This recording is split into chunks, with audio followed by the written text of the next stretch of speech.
As we celebrate Black History Month, it's a good reminder that Black history is American history. Right here in Tampa Bay, we have a rare, unique African diaspora museum and bookstore where you can learn Black history 365 days a year. Here's Deanne King with this week's For the Culture. Hey, Dee. Hey, so the African diaspora, it was the forced and unforced spread of Africans and their descendants across the world. The Bess Richardson African Diaspora Bookstore and Museum is working to educate our community on the past and present African diaspora. We don't just want the European story told. We want the African diaspora told.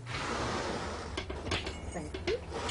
Tucked away in Tampa Park Plaza sits the Bess Richardson African Diaspora Literature and Culture Museum. There's so much of our history that has been lost. For the past 24 years, these are our kings and queens. The museum and bookstore has uncovered the hidden stories of the African diaspora.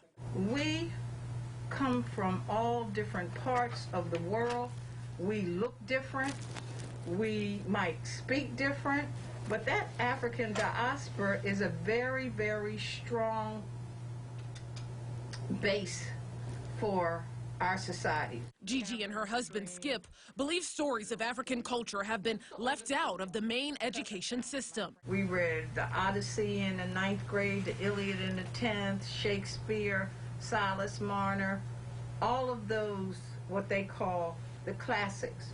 But now we know the Europeans aren't the only one who wrote classics. So they're telling the whole story. The other things that we try to do is like, this is the slave market. That's from Charleston. Yeah.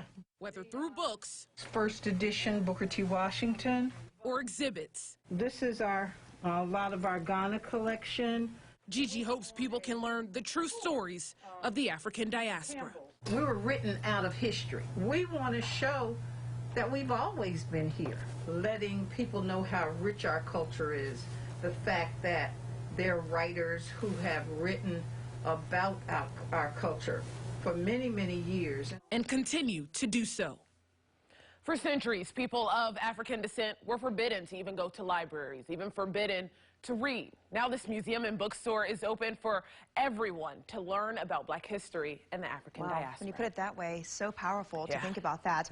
Now, I know they were shut down for a little bit because of the pandemic. Are they back open now? They are back open, and it's even more incredible, especially during this Black History Month. You can go, you can visit the museum, you can go and buy any type of book. And when I tell you, they have from the oldest of the old books written in the 1800s, the 1900s, all the way up to new Kamala Harris books, you name it. Awesome. What treasures. All right, thanks, Deanne.